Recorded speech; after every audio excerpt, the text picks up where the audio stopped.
একদিকে লোকসান, অন্যদিকে দেশি টেলিভিশনগুলো বিশ্বব্যাপী কভারেজ না পাওয়া, চার্জ বেশি নেয়া, টেলিভিশনগুলোর হাজার কোটি টাকার মালামাল নষ্ট হওয়া সহ নানান কারণে অন্তঃসারশূন্য হয়ে পড়েছে বঙ্গবন্ধু স্যাটেলাইট। এমন পরিস্থিতির খেসারত দিচ্ছে বাংলাদেশ।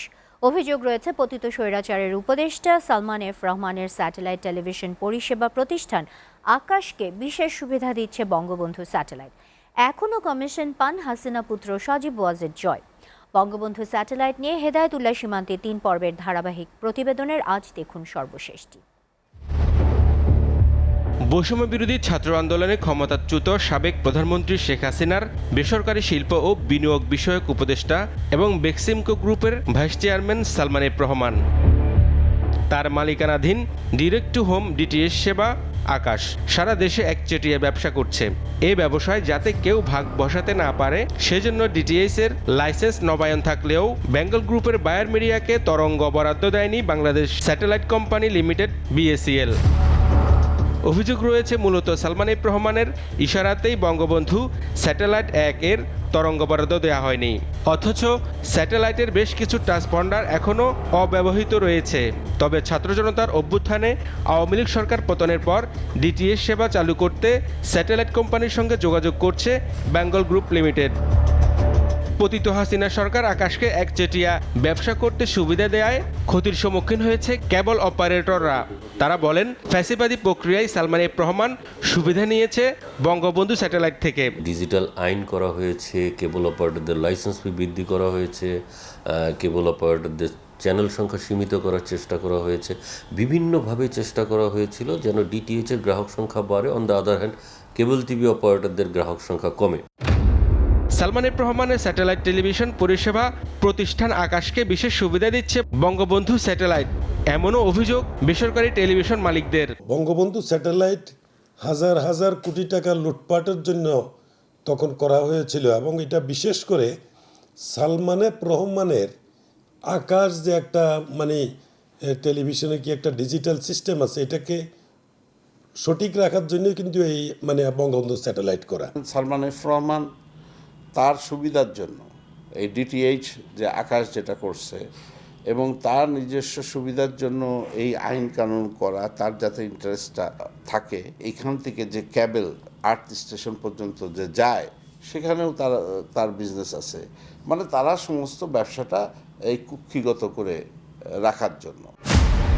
অভিযোগ রয়েছে অনৈতিক আর্থিক সুবিধা নিতে স্যাটেলাইটের মূল উদ্যোক্তা সজীব ওয়াজেদ জয় এখনও পাচ্ছেন কমিশন বাণিজ্য করার জন্য এই প্রজেক্টটা করা হয় এবং এর বিহাইন্ডে ছিল হচ্ছে সজীব ওয়াজেদ জয়।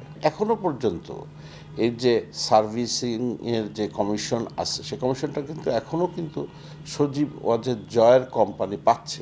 এরা পার্সেন্টেজের জন্যে এই কাজগুলি করতো, কিন্তু আমরা তখন তো মুখ খুলে বলতে পারতাম না, প্রতিবাদ করতে পারতাম না। ডাকাতি করে নিবে, আর সেই ডাকাতির ব্যাপারে কেউ যেন মুখ খুলতে না পারে তার জন্য তারা ইন্ডেমনিটি করছে। তারা বলেন, দলীয় স্বার্থে বাংলাদেশকে বিশ্ব ব্র্যান্ডিং এর নামে লোক দেখানো ছিল মুখ্য। অন্তঃসারশূন্য স্যাটেলাইটের কারণে তার খেসারত দিচ্ছে বাংলাদেশ। এক হচ্ছে প্রোপাগান্ডা, 18 সালের ইলেকশনের আগে এত টাকা খরচ করে, সেই সাথে তারা কমিশন বাণিজ্য, আর থার্ড হচ্ছে যে কন্ট্রোল।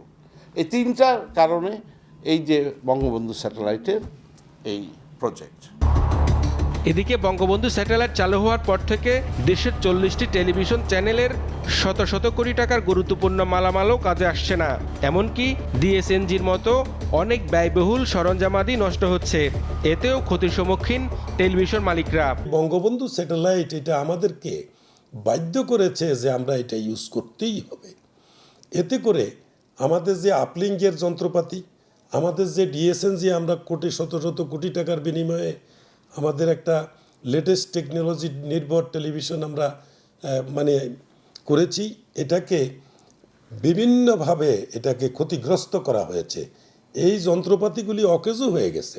আমাদের টেলিভিশন স্টেশনকে সারা বিশ্বের কাছে, প্রবাসীদের কাছে যদি পৌঁছাইতে হয়, তাইলে আমাদের ইন্টারন্যাশনালি আমাদের যে স্যাটেলাইট আছে সেটা আমাদেরকে ইউজ করতে হবে, এবং সেই ক্ষেত্রে বঙ্গবন্ধু স্যাটেলাইট দিয়ে আমাদের পারপাত সার্ভ হবে না। টিআইবির নির্বাহী পরিচালক ডক্টর ইফতেখারুজ্জামান বলেন, দ্রুত প্রকল্পটি বন্ধের প্রক্রিয়া নিতে হবে, তা না হলে লোকসানের পাল্লায় ভারী হবে। পুরো বিষয়টা কস্ট বেনিফিট অ্যানালাইসিস নতুন করে এটা আন্তর্জাতিক সিস্টেম থেকে যদি অ্যাভেলেবল যে বিকল্পগুলো আছে সেগুলোর মধ্যে সুইচ করা উচিত বলে আমরা মনে করি, এবং তার মাধ্যমে অন্ততপক্ষে যেই লসটা হয়েছে সেটা অন্তত মিনিমাইজ করার একটা জায়গায় যাওয়া উচিত বলে আমরা মনে করি।